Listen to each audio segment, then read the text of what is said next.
What is going on, Entertainment? So today I'm coming to y'all with another reality roundup. It is a little bit late, but it's been a lot of stuff I've been having to do. So sorry about the late upload, y'all. But first, let's get into Basketball Wives LA. Vanessa, her in this hierarchy, okay? A lot of the episode revolved around respecting the hierarchy, okay?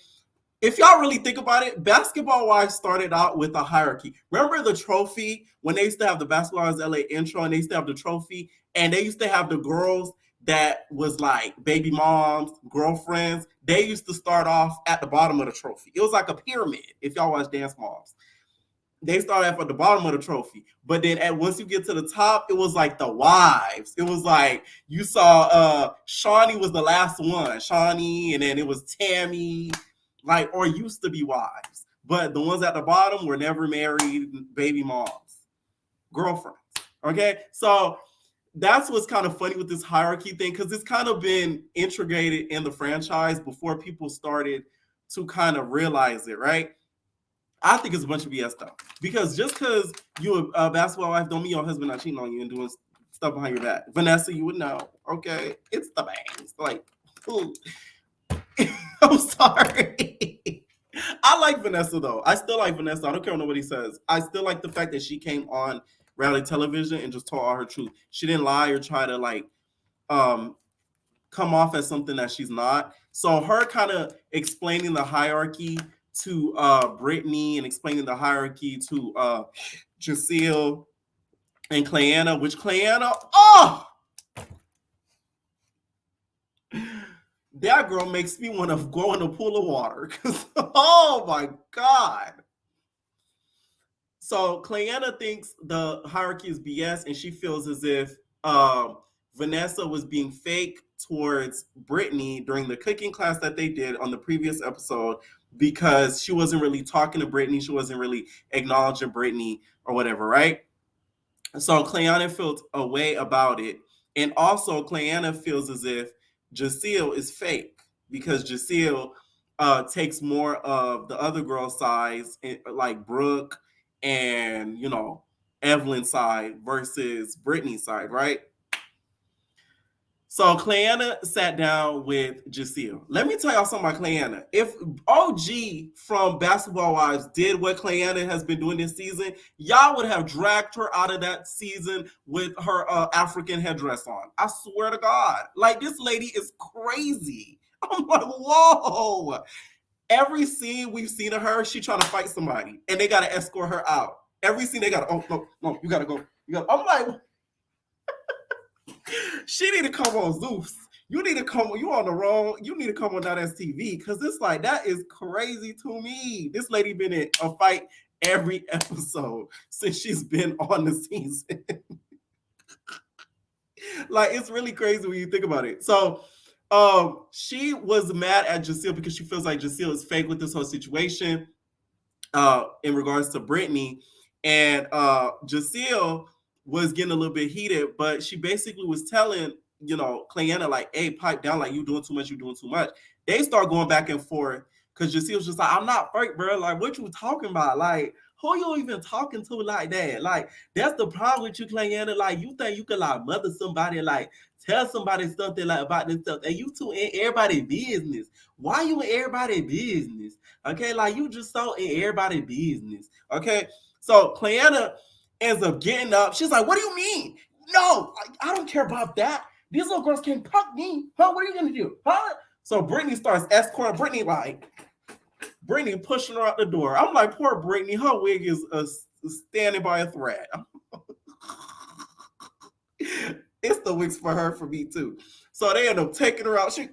They pushing her out. They pushing her out, right? Giselle didn't seem scared though. Giselle was just like, I got a red on, nigga. I got a red. I thought Clayana was gonna say something homophobic. I always expect, I know it's kind of bad and I shouldn't think like that. Anytime like a gay person that's in a open, not an open relationship, meaning as in like they sleep with other people, but like anytime a gay person's in a relationship on a show like this, and you know they're open about it and like they show off their relationship, I always imagine the straight person that's arguing with them to be like, oh, with your dyke ass. Like, I thought that was gonna come out her mouth. I ain't gonna lie to you, but it didn't. From what we saw, who knows if it was cut or not. They end up escorting Clayana out. Just like, I got my ring. What you mean? What you mean? Go on somewhere with that. You talking about you bought that life? Like, what life you talking about? Like, I'm rich, honey. I got my own bread. Clayana, Giselle look like she do got her own bread though. I could tell. She doesn't come off to me as a girl that kind of sits on her ass and lets the girlfriend play at WNBA and bring home the bucks. I just don't see that from her. So I think she's online about that. And Clayana to me needs to relax because it's like I get her reasonings for some stuff. I get it, but it's the way that she goes about it to me is crazy. Like you can't be confrontational to everybody in the cast because you have to have at least some set of group of people that you vibe with, so that way you could come on for seasons after seasons. Y'all, if y'all don't know, they was gonna make her like an official like wife or whatever, but because of all the stuff she did, they didn't even barely make her like a friend of. Well, they kind of did, but like that's why y'all don't see her with the cast photo because she did some crazy stuff that's coming up. Like I heard producers got hurt allegedly. Like it was like a lot of stuff that happened. That's why she didn't end up coming back. Like they didn't end up doing a promo for her, and Giselle and all them got promos, which I'm like, you kind of pow yourself in the foot for that because she is good TV though. That lady go from 1 to 1,000 in like 10 seconds. So Jackie decides to take the girls to a trip. We going on a trip in Jackie's rocket ship, living to the land, the little rocket ship. However that song go, right? So she's taking them to Arizona. Why basketball is y'all always goes to some bummy ass place?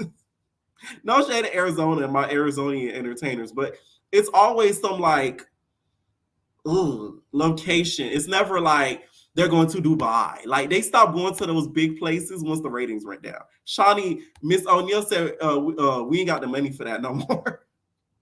Shawnee, bring Royce back. That's all I ask, okay? You see me? You see my note? I'm speaking your language. Bring Royce back. Whether it be to Orlando or LA. I watched the Royce interview and like I said, I really like Royce. You could tell she's in a broken state. And Dwight Howard, if all that stuff she's saying is true, you're trash. Like, damn. That girl, you could tell she's like broken. Like, she's just over it. Like, done.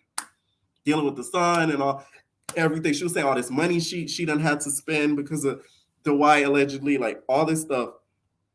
You're really low-key trash if you did all that. Because it's like, how much more you gonna put that girl through? Like, Jesus Lord. Anyways, bring her back though, Shawnee, please. Okay, so we get to Arizona and Brittany's already outcasting herself, so she's not really full line with any of the girls. Is it me or this season? I sound like Funky Don even. Is it me? Let me stop. Is it me or just this season? It's like they're not a collective. The collective isn't collecting. Okay, it's more like a. I don't even know how to describe it. It's not even an ensemble. It's like pairs. Like it's like pair groupings. Like you try to bring a couple clicks together. Like it's not hitting like it usually does. The season's good, don't get me wrong, but like the vibe isn't the same. I don't know if it's the editing or what, but like it doesn't feel like I'm watching basketball as when I'm watching it. It seems I'm watching a whole lot of like meetups. And Carlos King said in his interview, he was saying like the storytelling and basketball wise is really bad. And he wished that that was the only thing that would be able to be fixed on the show, which I'm like, I agree with that 100%. Like to me, Basketball Orlando is more of a hierarchy, is more of a collective, and is more of a cohesive group than anything because they actually like their group is very integrated. Like somebody's dating somebody baby dad or has a baby dad. Like everybody is like they're friends for real, for real. Like you could tell they're heavily integrated. LA, not so much. It's like they don't know each other like that. So it's weird. Jackie takes them to Arizona. And also, this is what Clayana reminds me of. She reminds me of a big fan of reality television that finally got on reality television. That's going to do her big one. That's what she reminds me of. Like, I'm going to do my big one because I just got on this show. Okay? Like, yeah, I'm going to do my biggest one because I made it on Basketball Wives. So they get to like this sort of party that Jackie throws. And Cleanna decides to call out Vanessa. Okay, she's like, "You're fake, and you're fake." They end up getting into it over like a argument about, you know, the fakeness in the group and how Vanessa has, I guess, been calling Cleanna and talking crap about some of the other girls and called Brooke a blow up doll. I know the moment Brooke got put in this, I said, "Oh, here we go." Y'all know Brooke love to be in drama. I ain't gonna lie, I don't like Brooke. I ain't gonna lie. She's like, to me, she searches for problems. To me, I don't search for problems. Unless you bring it to me, then I'm gonna say something. But I ain't finna go out there and be like, let me pick on this. Like, to me, Brooke kind of does that. Like, so the moment her name got brought up, I said, "Oh, Brooke gonna snap on her," and she did. Okay, so she was like, "Oh, she was talking crap." Cleanna was like, "She's talking crap about you. She's talking crap about you. All of you guys. I got the receipts to prove it, bitch. I should slap the punch. Look at you. Look at you." I thought they was about to start fist fight. I said, "What? Yeah." Did Shawty told you guys to turn it up because Zeus ratings is whooping your ass? Like, what's going on? Like, they having so much animosity. Like, I was like, whoa. So they start going back and forth. They start going back and forth. She's like, "I got the receipts right here. Right here. You want to see it? Look. Oh, you having such a good day, Cleanna. You look so cute in that dress, Cleanna." So Brooke is like, "Where's the receipts about me, though? Where's the receipts about me and my food? Where's the receipts about me?" Cleanna ain't had them. She said it was over the phone. That's why you need to record my file, because when you're on shows like this, y'all should have learned that from OG. Okay, record, record, record, because the girls will lie. Okay, make it seem like they didn't say something that they said. Okay, so that's where Cleanna made the big mistake. All right, so she had no receipts to show. You know what it reminded me of? When Jennifer said that she had the receipts to show Tammy, and she was like, "Look," and the receipts wouldn't come up. It was giving a little bit of that. Just saying. So that didn't end up going too well. Because of that, Vanessa and Cleanna start having a verbal spat, and then next thing you know, Brooke is in Cleanna's face trying to look at the receipts, and Cleanna talks with her hands. So she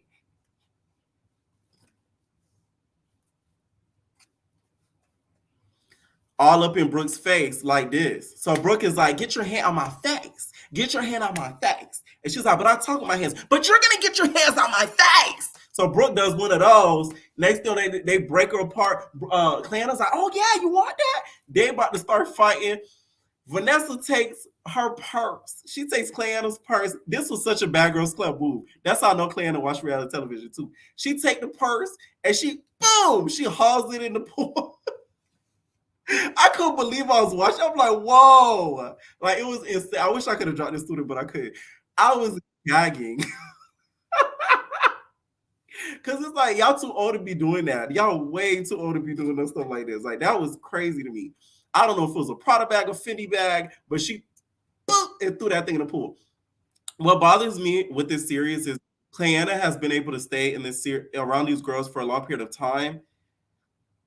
Even though they have confronted her and talked a lot about her badly, but like, let's say if somebody of a darker hue would have done this, like OG, all that stuff that Cleanna has done so far, OG hasn't done anything close to that. But they hated her. They made it seem like she was a demon out of hell. And this is the real demon out of hell. But y'all know why she get away with it? She's racially ambiguous. She looks a little Indian. She looks a little mixed. She has the curly hair. She's not dark skinned. So she gets away with it. Let that have been OG did all that. Oh, Shawnee would have fired on the spot. I swear to God. That to me was insane. Like, really think about that, okay? Let me know what you guys think about the Basketball Wives LA episode. On to Basketball Wives Orlando, okay? I love this series. I'm sorry. Like, they need to take it off of VH1, bro. They don't deserve it. They don't even put the right promo behind it, bro. Like, at all. The bitches are bad. The storylines are ASAP and A1. Okay? They're really, really good. We find out in this episode that Nick's boyfriend's brother ended up getting unalived. I'm guessing it was in Florida.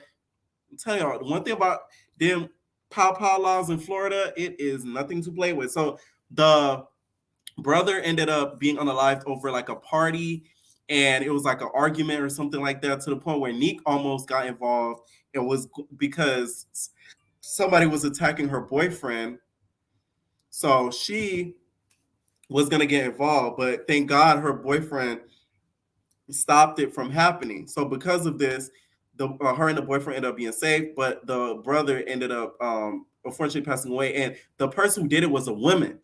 A woman was the one who shot the brother, which to me I was like, whoa, like that was really really sad. So Neek in this episode was very down about it, and Mulan was comforting her throughout the whole episode or whatever. And Mulan, she's a man, okay. I don't know if she has a BBL or what. Buki Butt in the middle, on the down in the middle between redhead and the auburn hair girl. She's a baddie. Every time I see her, it's the face card. It's not even about her body. Her face card eats. I'm like, ooh. So Mulan, you guys, is still not feeling Danielle, and she's still not feeling some of the other girls for being, like mean girls or whatever. Morgan as well. And next episode, we're gonna see her getting into it, Megan. I'm surprised Megan has not been like the drama of the season. I thought she was gonna be the drama. Like going into that, I said, "Oh my God, Megan gonna be causing trouble left and right," and that's not the case.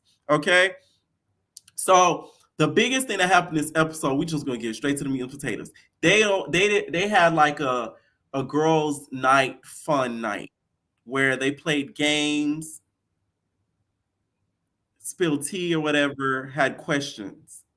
So of course Danielle and Morgan arrived to the party together, right? Also, before this happens, Mackenzie sat down with Danielle's baby father because she's dating her baby father, the girl that has the arrows coming from her. They sat down, they talked about how their relationship aspect is gonna work. And if he cheated, he would tell. To me, I don't like niggas who say stuff like that. I'm sorry. Like, in my entertainers, do y'all have niggas that say that to y'all? If I cheat, I'ma tell you. To me, it's like I feel like you low key sizing me. Don't judge me. I had that said to me before. Let me shut up. To me, it's you sizing me. Cause how you gonna tell me what you gonna do? I'd rather you do it and then I'd rather you do it and tell me. I ain't gonna lie, but like, don't tell me that you gonna tell me, cause that's telling me that you gonna do it. If y'all get what I'm saying, as much as that it sounds crazy. So it bothered me when he said that to her, and Mackenzie, that needs to be a red flag because he's giving you like a pre-warning before he strikes. So you over there judging Danielle and sort of about Jen and Danielle, that could be you soon too. You better not have a baby by him. Have a baby by me, baby, a billionaire. Have a baby by me, baby, a billionaire. You better not have a baby by him. Okay, that's all I'm gonna say. Cause you're gonna end up right like Danielle. Danielle just gonna look at you and laugh and be like, haha, welcome to the club. And y'all gonna be having drinks venting, okay, over the same D. So we get to the have fun night, okay? It's like a girls' game night. And they're playing games, having fun. And at the end of the night, whoever is the most supportive women gets like this trophy where it says basically like most supportive woman, basically the woman was like the most like encouraging, was the most like gracious or whatever, right? So Danielle wants this award bad, okay, and she was working for it, okay, she was being really really nice. That's the girl next to the light skinned guy, right? She was being very very nice to the whole cast of girls. Now Morgan to me makes her act bad, if we're gonna keep it about. When Morgan strikes, that's when she strikes. That's the girl underneath Megan. That's when Morgan, that's when to me Danielle gets active if she only sees Morgan get active. So apparently before the game night, Morgan found out that somebody leaked her address because her BD served her. So she was very mad because nobody knew where she stayed at. So how would the served person, know where she stayed unless one of the girls in the clique that know where she stay at, aka Ashley, leaked it to the BD? Because apparently Ashley, you guys, is still in touch with the baby father, with Morgan's baby father. So she's going into it with that in mind to ask her about it during that night. Morgan gets scared of me when she gets angry. This is Morgan, y'all. She's like this. So you did what? Huh? I killed you. I murdered you, nigga. She give you one of those. I'm like, you theatrical as hell. You need to pick up a script because you are giving me Erica Mena. Mena ain't got nothing on you. Like that to me is insane. I don't like the fact that she did that to Ashley. Because how do you automatically assume that it was her that did it? I don't think she did that. Because why would she go and do that after everything that y'all have already been through with filming? She knows that you hate her guts. So why would she want you to hate her guts even more? Because every scene that that Ashley goes into, Ashley's the one under the girl with the white dress holding the ball, right? Every scene that she goes into, she's talking to her baby father as if she's going into war, as if she's going to see the doctors and she might get bad news. I'm like, she's like, okay, like, just wait out here for me. Like, some of the girls, they're not getting along. Like, she has anxiety. Like, that's what some reality shows I couldn't do. Like, that's irritating. Like, you walking into some fuck shit every time. Like, damn. And you have to go because you're under contract. Like, that to me is insane. So I don't think she did it just off the strength of that and her being scared of Morgan because she's petrified of Morgan. Danielle, Ashley in the call 911 that episode. So they're playing games, they ask each other questions, and Danielle says, okay, she asks Ashley a question, and Ashley was like, do you really want to go there? And she's like, yeah, we can. So they discussed what they were discussing, which was about, her still talking to her baby dad. And she said, Mackenzie, I have one more question for you. Did you leak my address? Mackenzie's like, not Mackenzie, Ashley. Ashley's like, no, I didn't. I didn't. No, I did not. I did not. Morgan's like, oh, you didn't? You're manipulative, you're a liar, and you're what Kenya ex-boyfriend said, and you're manipulative, okay? So then Ashley didn't know what to do. Ashley was just like, no, I did not. I did not. Mind you, she's inching closer to her, right? Security hopped up right away. They said, oh, so this is Ashley at this point. This is Morgan at this point. Security keeping her guard from getting to Ashley. Poor Ashley was petrified. Next thing you know, Mulan and Danielle end up getting into it. So they start about to thump because basically Mulan is mad that Danielle tried to make it seem like that their confrontation ended and that I guess Mulan was scared of her. Like Danielle was trying to make it seem like Mulan was scared of her. So they start getting into it. Next thing you know, I guess Morgan's still trying to get at Ashley. Ashley said, 911. My name is Danielle. My name is Ashley, and I have a lady who just threatened to kill me. Her name is Morgan Anderson, I believe. Yes. And she's trying to beat me up real bad. Real bad. Yeah, real bad. So the police come there and they'll escort them. I said, I know you. You know you scared when you call the police when y'all filming something. Girl, if something happens to you, it's on camera. You ain't gotta call the police, child. If something happened to you, girl, it's on camera. They got her on camera saying she gonna unalive you. So she already incriminated herself. You ain't gotta call the police for that. You know damn well she not gonna come to your house and hit you with the damn scary movie and try to get you. No. Now, this episode though was really good. I just feel like Morgan needs to kind of control her anger because she's directed into the wrong person. You're really angry at your BD. You need to be angry at him. Don't be so mad at, to me, Ashley, because even though she might be in communication with him, your issue still stems with the BD. And I think Ashley needs to cut communication off with the BD because it's bringing more drama in your life that is unnecessary.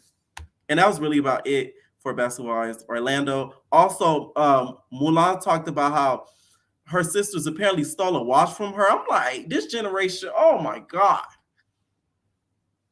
treacherous. Okay, let's talk about Married to Medicine. Oh, Married to Medicine, you guys. First of all, the intro. Now, patient Doctor. It don't sound the same. The best intro was now, patient Dr. Jackie, Dr. Simone, Heavenly, Toya, Quad, Mariah.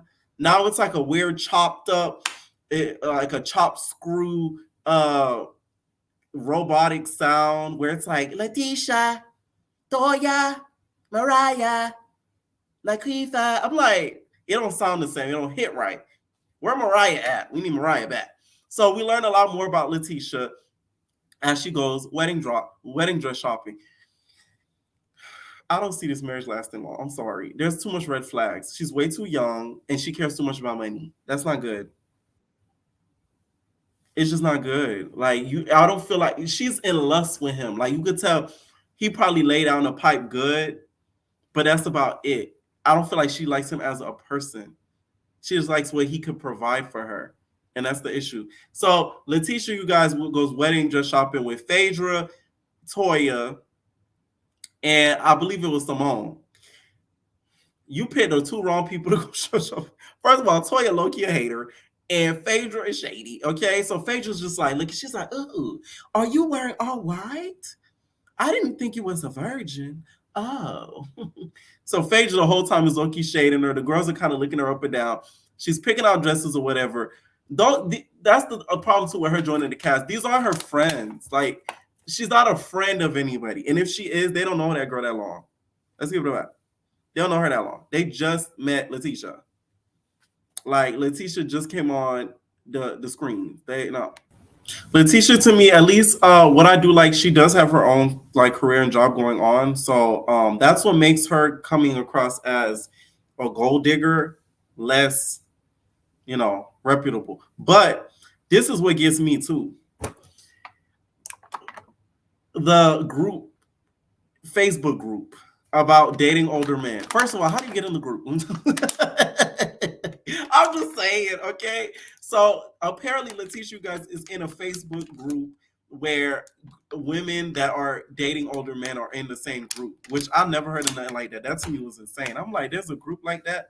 So of course that looks suspicious because Greg is of a certain age and she's younger. So it's kind of like, did you kind of get with him and did you target him? Did you, search him out and recruit to get him?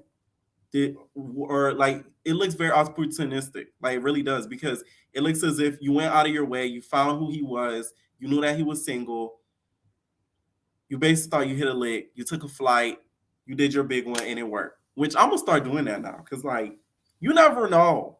You never know. Like you really never know. So like shout out to her. I'm not even hating. Like imagine you slid in somebody DMs, y'all about to get married, and you on a television show. Like she really ate. You can't get mad at it, right? So Letitia, are you okay with Phaedra Creon Parks being that close to your husband? I don't think you should be. I'm sorry. I don't trust Phaedra. I never did. So Phaedra sat down with Dr. G and asked him about the marriage in this episode and basically was like, hey, like, what do you think of her? That whole, she said some things that are very suspicious. You should get a prenup. He's like, I don't know. Like, should I get one? I don't know. I don't know if I should get one. You think I need one of those, Phaedra? She's like, I think you do. Maybe so. I think you do. So he should get a prenup though, I ain't gonna lie. Cause I do see a lot of red flags when it comes to like her spoiledness of him and wanting him to be so involved in the wedding, which is like the man is worse in the medical field. It makes a whole lot of coin. Like you should be able to handle the wedding. I'm sorry. Like when it comes to stuff like that, I just feel like you got to be able to budge because it's not like you're paying for it. So like the least I feel like she could do is do her big one with the planning of it and not rely on him so much. I guess she wants it to be like a couples thing, but like that kind of gives you more control to kind of get your own way with certain things in regards to the wedding. So I feel like she's doing a little bit too much when it comes to that, in my opinion. So they get to this party or whatever, and all the cast is there, and everybody's, where's Quad? Heavenly, where's Quad? You talk to Quad. heavily wants Quad there because she knows that Quad brings entertainment. She knows that Quad brings drama. Quad is an issue. So anytime that Quad is a part of a season, she knows that it's going to be a hit. She knows it's going to hit on something. So that's why she is adamant on where's Quad, where's Quad, where's Waldo. And Quad, you guys, if y'all don't know why she was missing, Sister Girl allegedly was renegotiating her contract. She found out that they done had Bookie back on the season, and she wanted more coin to be able to go through that turmoil by having her ex-husband's new wife apparently on the season. Okay, that's why she was missing those first couple of episodes. Quad did appear.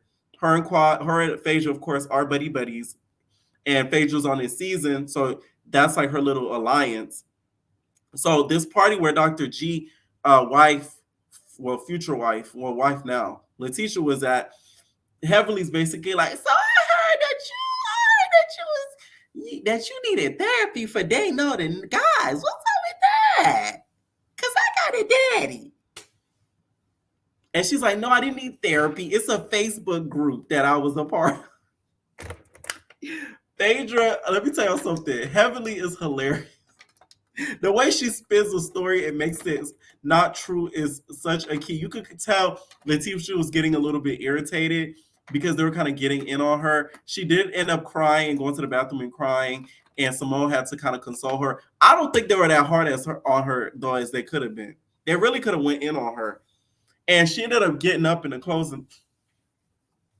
I don't know how this can happen. I'm sorry. You know you go to TV and you got to film something and you got a clothing tag on your shirt. I want to talk because for the commercial, I didn't get a haircut before. I was so mad. Oh, I was so bad. When I tell y'all, oh, I was so mad. But it is what it is. Whatever. It happened. So the clothing tag was on her dress, and they had to return. The cast thought that she was going to return it afterwards because apparently she heavily said she's not a gold digger. She's digging for copper. When I tell y'all, I screamed. She said that bitch don't know what gold is yet. I'm sorry, that was funny to me. That was hilarious. Now, also, Dr. G and Toya had the sex talk with their kids. I never had that with my parents, so it's kind of weird watching that on television. It's kind of like with island folks, all you know is just use protection. Like, you feel me? That's it. Like, ain't no talk really about it at all. So that was a little bit weird to like watch. All right. Now let's get into Real Housewives of Potomac. So it's a new season, and Wendy has another business. Wendy, they're going to kick you off the show if you don't come up with another storyline. Not every season going to come up with a new business. Like, that to me is insane. That's like changing career paths every season. What are you doing? Now Wendy says she wants to start a talk show. Wendy, you don't even got a YouTube channel. How the fuck you gonna start a talk show? Like, you're crazy. You gotta start small before you ball, girl. Don't matter how much money you got. Like, if you can't even come on camera on a damn YouTube channel, what makes you think you're gonna run a talk show? Girl, you're not even on Bigo. You're not even on Twitch. You don't even go on Instagram Live that much. How the you gonna do your own talk show? Like, I'm just saying, like, of course, with God, everything's possible. But it's like, you really kind of got to be honest with yourself. Like, what are you doing? I really feel like this is fake. I really don't think she wants an actual talk show. Like, I don't think she wants to be the next Sherry Shepherd. Like, I just don't see that. Like, no. And I like Wendy. And don't get me wrong, of course she has the commentating experience, but that's under somebody else's platform. It's under whatever network that she's working with, whether it be HLN, whatever network. It's under that network. So it's not her platform. So that to me is the difference. That's why I mentioned like the YouTube and all that type of stuff. So that's why I like Wendy. I like Wendy a lot. I just don't think that she should do these type of storylines, because that's when people are going to start to feel like this show is fake, because it's like, there's no way every season, all of a sudden, when they start filming, you got a new business idea or that you're just doing. Like, it comes across fake. At least with Candace, with this music thing, she's been consistent. It's real life for her. It's not a storyline, right? So Candace's music. Why did this? That's all be feeling Candace like that. Why did you have to shame a girl, Drew? Okay. So her assistant basically is like, okay, so for one leg of the tour, what about Drew? Girl, Candace, what if they give you an option of Drew or Krishan Rock? You pick one, bitch. The nerve. You're shading Drew. I guess I don't know if she didn't like Drew personally or didn't like the way that she performs, but she did not want Drew on that leg of the tour. I said, wow, like she had to like, she was like, can we have like another like option, like somebody else? Hmm? And I'm like, what did Drew do? Yeah. Ugh. I kind of felt bad. I ain't gonna lie. And I know Drew was watching at home. I heard she tweeted, how did I get in this? I know she was watching home like, this bitch. I would have been real pissed. I would have blocked the bitch. No shade. Because it's like, how dare you? Especially if I ain't did nothing to you and like we had a good vibe and then you get on camera and act funny. Mm-mm. That's why these reality shows, them friendships be frail and frickle because the people get on camera and turn into a whole different person. Okay? So Ashley has a housewarming party, and before that, we meet the new girl, Nanika, Nanika, Nanika. Okay, we're gonna call her In. We meet In, which is the new girl. I see what y'all doing, Bravo. Y'all bringing another dark-skinned African girl on there to make it seem like there's no colorism issue, because y'all gonna make sure that Wendy and her do not. Y'all gonna make sure she's on, uh, the oppositioning team, because we all know it's teams on this series. It's Karen, Candace, and Wendy on one side, and we got damn Giselle, Robin, Charisse, Ashley on the other side, and Mia on the other side. And now the new girl on that side, because she don't really mess with Wendy and them like that, right? So I see what y'all doing. I like her though. I feel like she's very confident in herself. But what I find out later in this series to me kind of disappoints me, because it's kind of like she gives me very much easily persuade, and I don't like that, right? So she's of course African, and her husband is in the medical field, so she really is married to medicine. Y'all could have started y'all own Married to Medicine Potomac. That would have been a key. Bravo, y'all messed up by putting her on here. Y'all should have did a Married to Medicine Potomac, made her one of the main girls, and that way some of the Potomac girls could hop on to Married to Medicine Potomac and make some appearances, right? Because y'all tried the Houston one. I think they had Houston, like a Texas version or something like that, and it got canceled. So y'all could have had like a Potomac version, because y'all know it would have hit. Y'all know it would have hit, right? Or a DMV version. The husband's in the medical field. They got a brand new home, and she actually lives in the Potomac area. I'm talking about the zip code 34911, whatever that zip code was. So I saw online that she's the only one that actually lives in Potomac. None of the other girls do. They live outside of Potomac. I said, well, then y'all might as well change the name of the shop. Real Housewives of DMV. Okay, so she to me seems like, I don't think she wears the pants in a relationship, but she controls the relationships. Okay, she wears the jean skirt. Okay, she's telling the architect of like the place and the constructor of the place basically what she wants. She doesn't want this, she wants that. She's sort of showing that she's the one in charge in large. Okay, now also in this episode, Robin, that girl made my head hurt. It's so bad. This man just does not care. So this is Robin. So like I sat with Robin. I sat with Karen, Giselle, and Ashley, and like they were telling me like a lot of things about you and like how they feel about you, and like they weren't really too happy with everything that's been going on. So like I don't know. This is Juan. Well, I don't care. I don't care what they gotta say about me. Cause guess what? We're together. I love it.